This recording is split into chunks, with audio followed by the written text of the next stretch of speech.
All right, greetings, imaginary audience of the future. Today is Wednesday, December 15th, 2021. It is 10:26 p.m. and this is an experiment, episode 32. Okay. So, I've been pretty productive recently. Let me pat myself on the back. Um,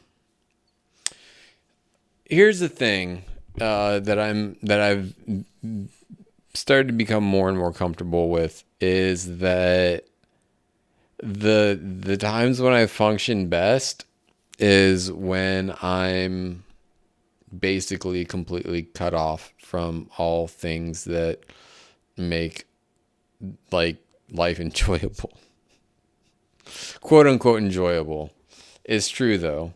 Um I I mean, look, you start cutting out sugar, you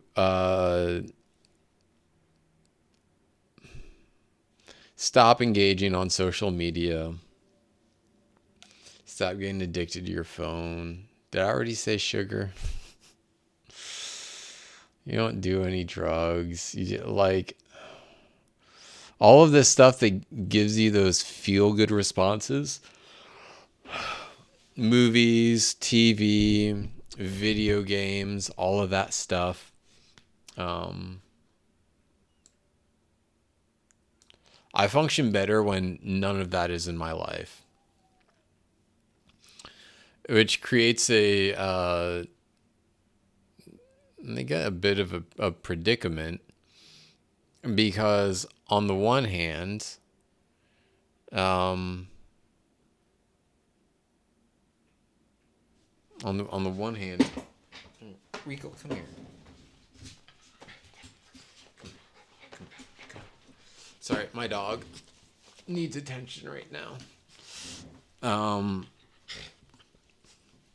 but where was I? I apologize for anybody who's watching this. Where's my head at? Look, here's the thing. Is that all of the stuff that makes you feel good, if you think about it, it's all of everybody else's ideas, right? Video games. Someone had the idea. Someone had the idea that we can create some sort of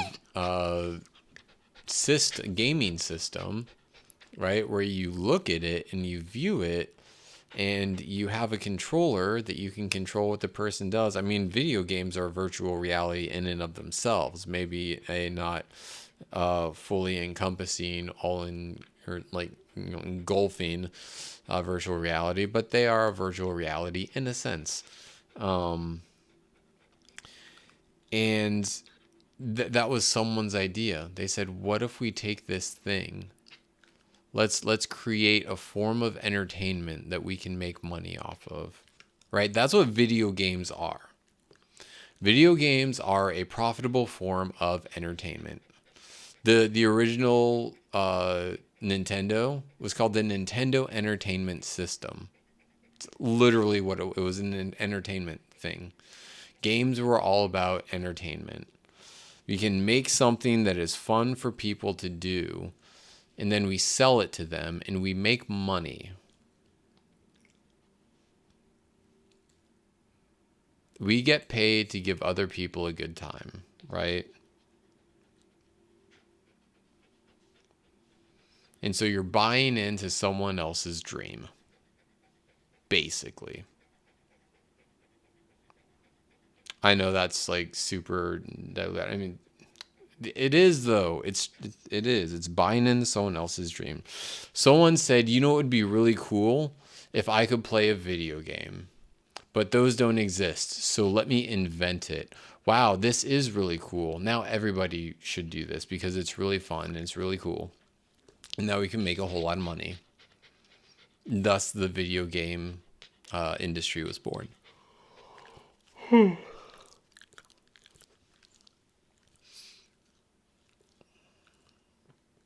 And the question is, if nobody had invented video games, would anybody miss it? Or rather, if video games were never invented,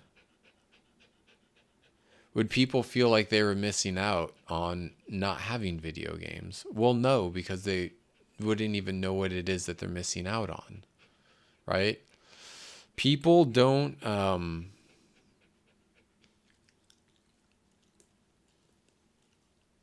people don't have FOMO. It's not even FOMO. People don't feel like they're missing out on something if they don't even know it exists, right?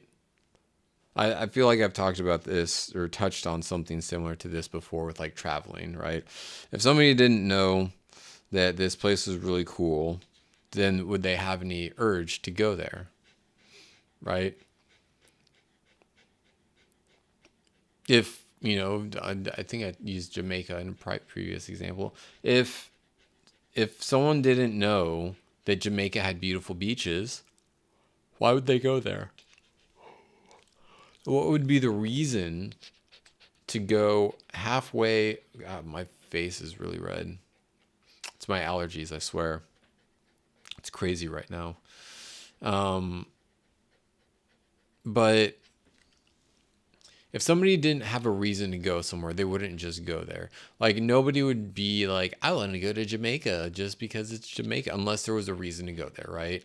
It's the beaches, or it's the weed, or it's the like whatever, the food, the fact that you can just go somewhere warm when it's cold in the winter, whatever. There's a reason to go there. There's something of value that it offers, right? Or some illusion of value. What is that value determined by? It makes you feel good, right? If it's the middle of winter and you want to go somewhere warm, then, it has value. Likewise, why would you, if you live in Florida and you have warm beaches all year, what's the motivator to go to Jamaica? I wouldn't imagine there is much of one. I don't know. I haven't lived in Florida, but I'd be curious now to see if people in Florida ever feel the need to go on vacation to places that are tropical destinations because they have it in their own backyard, so to say. I mean, maybe they might want to go to, Bali or something, but anyway, dog is getting rascally. Anyway, so to cycle back to my original thoughts, it was this thought that, starting to remove all of those things that make me feel good help me become more productive. Stop mounting the Manitar, in the words of Alex Becker. Not doing that anymore. Not looking at random stuff on Instagram. Not, scrolling endlessly through TikTok videos and, watching stuff on Netflix and binging and being lazy and doing nothing. Today, I recorded a video. I edited the video. Like, I did it on live stream. I downloaded it. I edited it. And then I posted it on my Facebook page. And then I posted it on YouTube. Like, all of that stuff just, like, in one day. And it wasn't even that long. And the thing was, it's like getting to that point where the only thing to do is the work. Where I'm not watching anything on Netflix. I'm not, because here's the thing: you watch one thing on Netflix, and this was the one that got me for a while. I'll just watch something while I'm eating dinner. And then I get done with dinner and I'm like, and it just, and I was like, oh, I'm kind of just done for the day, whatever. And it's fine. Let me go to bed, blah, whatever.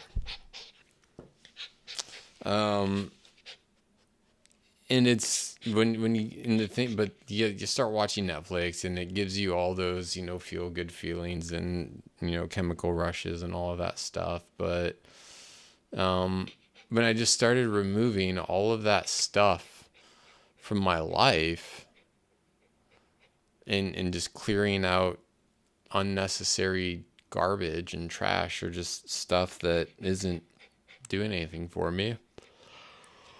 Well, I just by default got more productive. I didn't even have to do anything. It's almost funny. I didn't even fully cut out social media and didn't even fully cut out social media. But I mean, like today, because I've been thinking, I need to start, like actually going to a gym or something like that. So today I'd just gotten done doing something. I don't even remember. And I was like, okay, I need a shower. I've got all of this energy. I'm just like floating. I was like, okay, I need to meditate is what I need to do for like 5 or 10 minutes. And I was just like, got in my zone. And what I decided to do was put on a hoodie, put on my shoes, go to the gym, start my membership, and then work out. That's exactly what I did. Then I did my live stream. It was just like, just on a whim. I was like, yep, this is what I'm doing now. And all of these things are starting to stack up. And it feels good, of course. And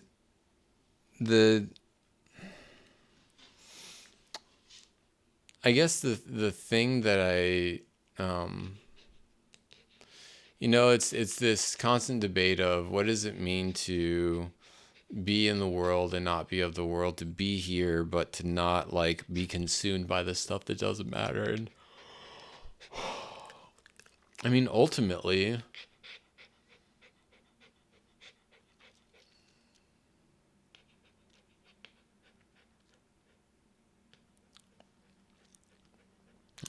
what matters,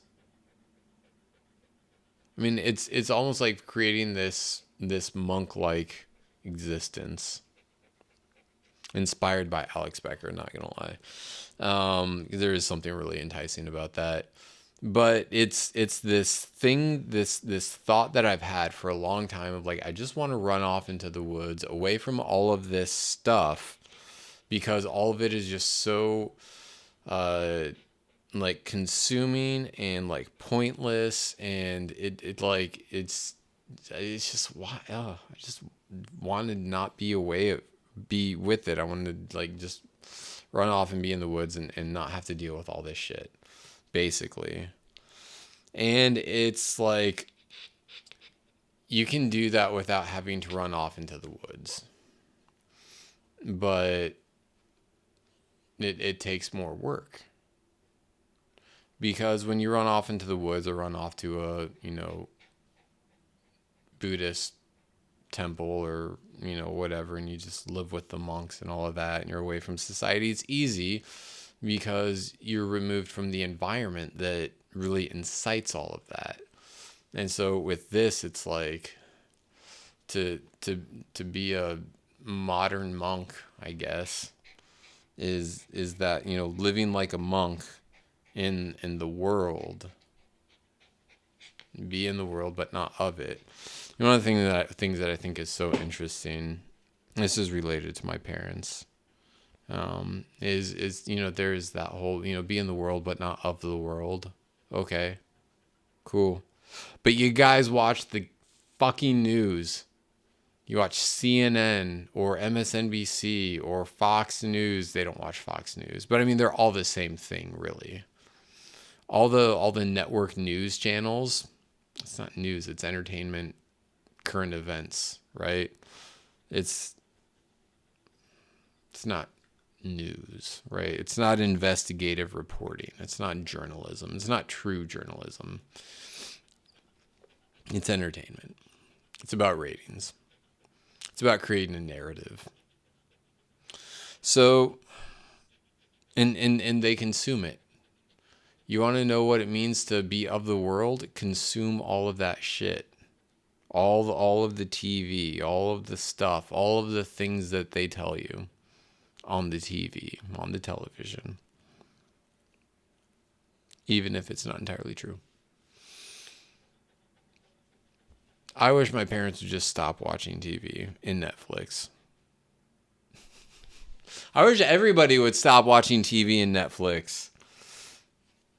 You know, I think back, because I got into this kick, right? And I've kind of just, basically I got to this point where I was like, I'm not living as, like, I hit a point where everything was really freaking solid. And then it started all falling apart. Like, bit by bit, piece by piece, everything started falling apart, so it felt. And then before I knew it, I didn't even recognize myself anymore. And I was like, okay, I need to put everything on pause. I need to, like, go back to basics. Because I'd been trying to do this business thing, and I was like, this is not, like, I need to get my shit straight first. My shit all fell apart, and I was like, I can't keep doing this. I have to get my shit straight. Go back to basics. And then I started cutting out social media, like, for the most part. I deleted Facebook and Instagram from my phone. And what I realized, like,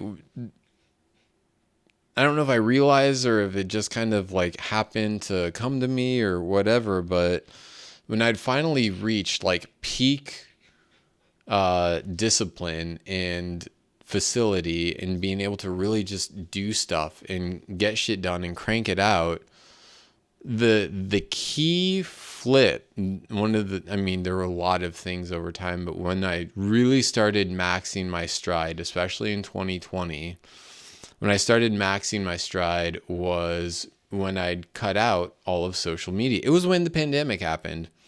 COVID happened, all the shutdowns happened, and I was like, shut off social media, shut off the news. The whole world is going crazy. I'm just going to live in my own little bubble and do shit, is what I told myself. And I did. And I got a lot of, like, shit was going really well. I was doing really good. Like, all things were happening.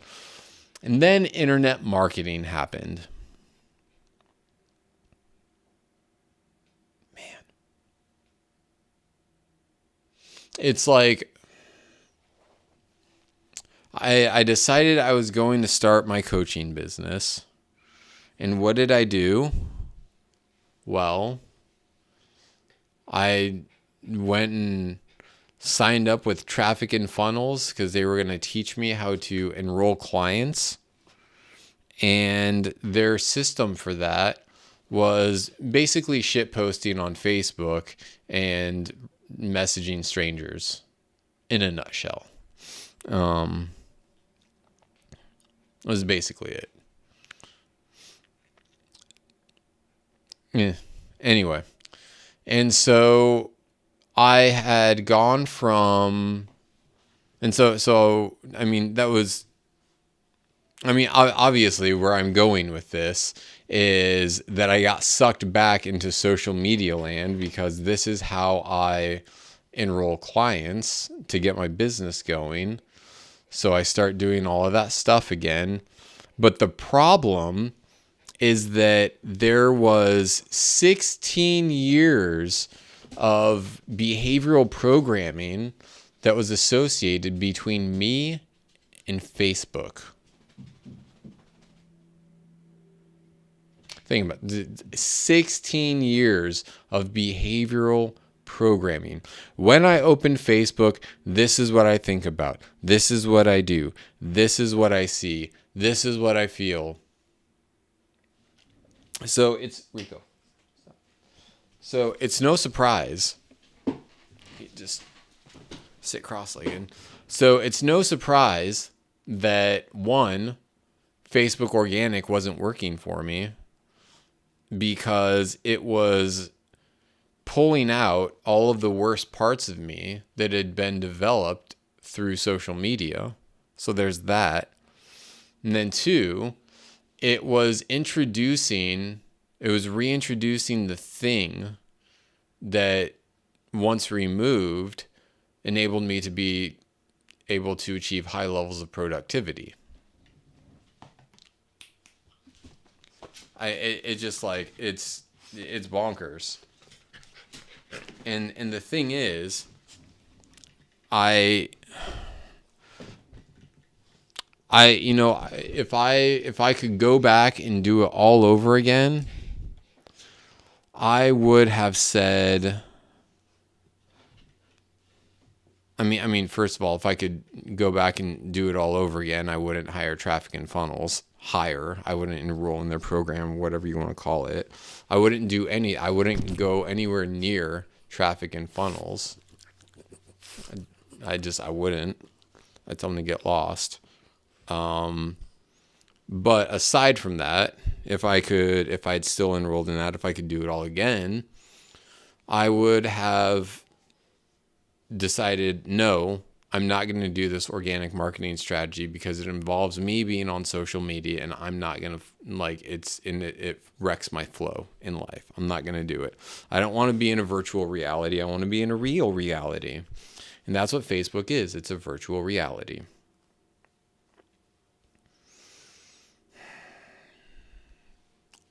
And here I am. But this is kind of what I realized, and I've only had the clarity to figure this out after really just like deleting Facebook from my phone and not engaging with it and swiping and scrolling and all of that stuff. But man,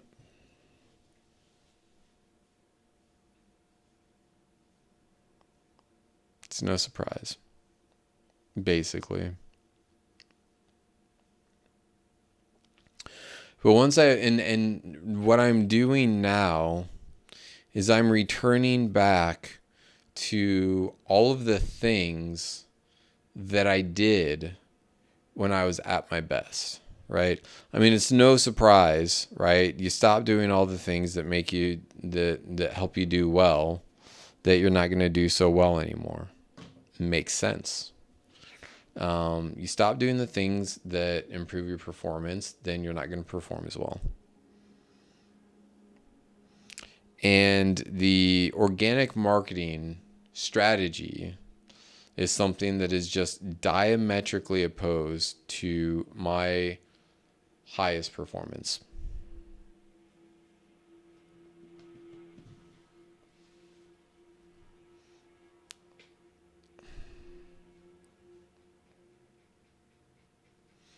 And as I think about it,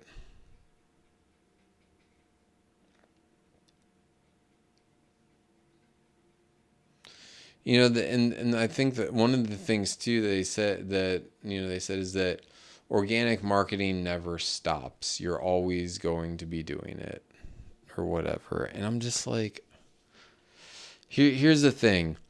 If I have to shitpost on Facebook, let me make sure that my voice is incredibly clear on this. If I have to shitpost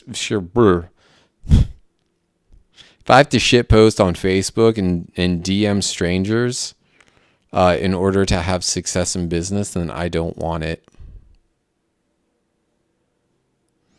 I want nothing to do with that lifestyle. You think Jay Abraham spends time scrolling through Facebook? The Traffic and Funnels Godfather. It's basically what it is. Traffic and Funnels is no more than an extension of Jay Abraham. I mean, it's true. They're just Jay Abraham disciples. Which, whatever. It's, neither here nor there, not bad nor good or whatever, but do you think he's sitting on Facebook scrolling through to see what people are saying. I don't know, maybe he is. I don't know Jay Abraham. I mean, I wouldn't imagine he's spending that much time doing that. I think Elon Musk is doing that. No. Got something to say, pop up, say it, peace out. You know, and that's kind of like, when I think about leadership,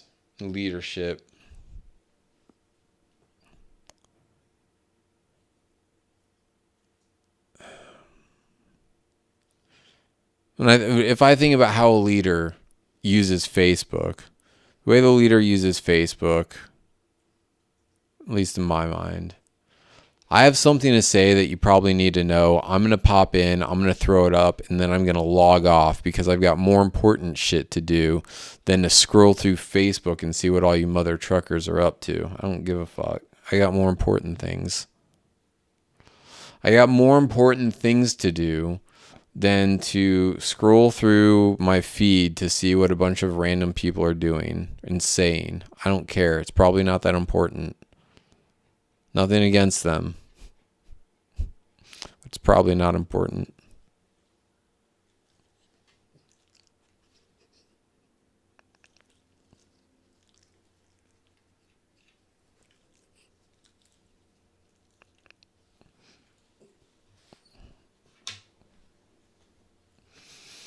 Anyway. So now that I've started cutting all the shit out of my life again, no weed, no alcohol, no mushrooms, for starters, no sugar,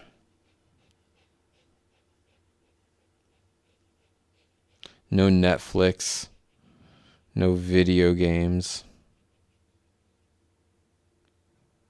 I mean, it's like when you take all that stuff away, it's like, okay, well, what can I do to keep myself busy? Do work.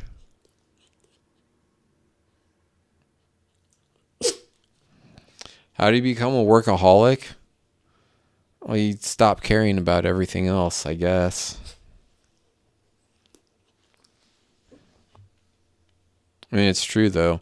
But I mean, like, why should someone care so much about Netflix? Again, you're buying into someone else's dream. Someone says, I have a dream that people will be able to watch any movie or TV show that they want without having to go to the video store to rent it. It can be delivered right to their house, or they can stream it right to their TV set. They don't have to go to a video rental store anymore. And then they created that dream. And then they put a price tag on that dream, and they sold it to the people that were willing to buy into that dream. The dream of having unfettered access to video entertainment.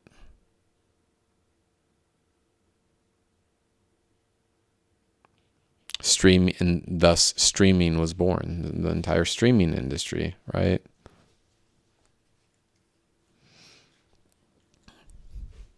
Why do I need to buy into someone else's dream to be happy? Even a movie, right? You're buying into someone else's dream. Someone says, like, you know, we'll take Star Wars, for example. George Lucas says, I have a dream of a long, long time ago in a galaxy far, far away. Darth Vader, Luke Skywalker, and the Death Star with Han Solo and Princess Leia and R2-D2 and C-3PO and Yoda and Boba Fett and Han Solo. In this whole saga, this whole story. I have a dream about that. And now I'm going to manifest it. I'm going to create movies about it. That's what George Lucas does. And then after manifesting it and creating movies, he sells it, right? I have a dream. I've created the dream. I've manifested my dream. And now I'm going to sell it to anybody that wants to buy in. And everybody, you know, goes and they buy in. They want to see what George Lucas's dream was. What was the dream that he had? This? Oh, that's a really cool dream. Do you want to bring the dream home with you? Cool. We got Star Wars merchandise. You can get a little baby Yoda. Take him home with you. Get a little bobblehead. You can get some playing cards. You can get a video game, right? A merging of dreams, right? The guy that invented video games, his dream is merging with the guy that invented Star Wars. Two dreams had a baby dream, right? And you're buying into it. Let me give you money for your dreams because I like your dreams. I like your dreams more than I like my dreams, right? That's what you're saying. I like your dreams more than I like my dreams. If you have 2 hours that you could be working on your dreams and you give those 2 hours to someone else's dreams, what you're saying is, I think your dreams are better than mine. And I think they're more important than mine. Oof. That hurts, doesn't it? I mean, you don't have to look at it that way. But it's a way you can look at it. And it's not entirely inaccurate either. I mean, that's basically what it is. You know, people that create things, that innovate, that invent, they take an idea in their head that doesn't exist, and then they bring it into reality.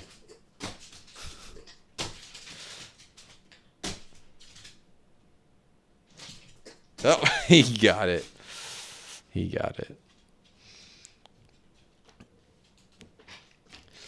You know, people, we all have these dreams of this is all the stuff that I want to do. I dream of doing this and I dream of doing that. And yet here we are giving more time and energy to other people's dreams than we're giving to our own.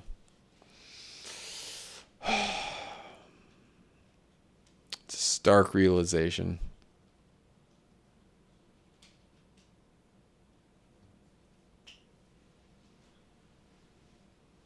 Giving more power to other people's thoughts than giving to our own. Giving more power to other people's emotions than we're giving to our own.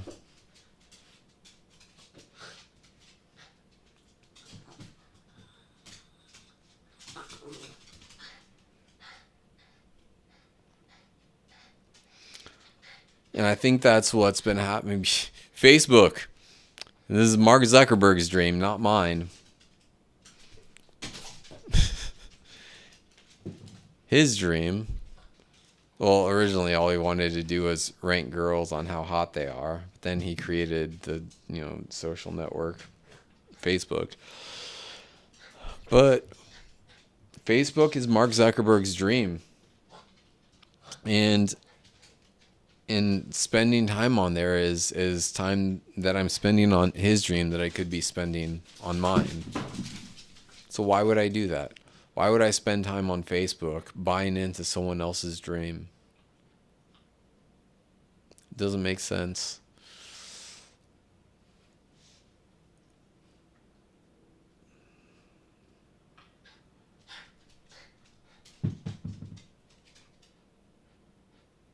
We're all here to create our own reality, right? I believe that we create our own reality.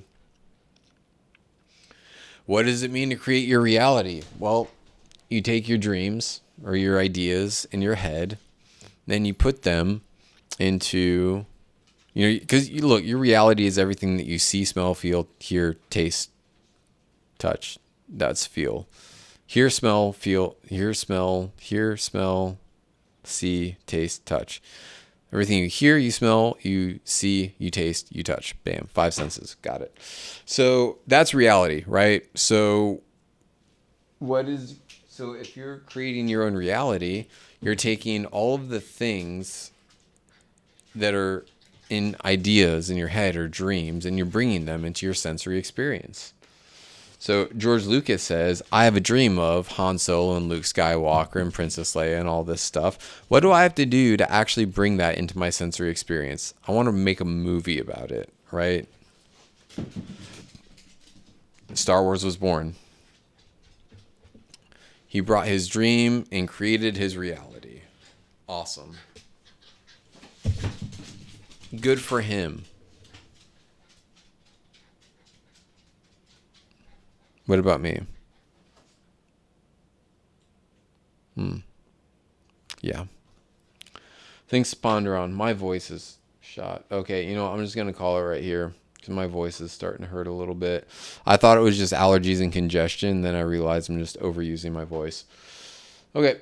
Today is Wednesday, December 15th. It's 11:01 p.m. and this is an experiment, episode 32. Peace out, bitches.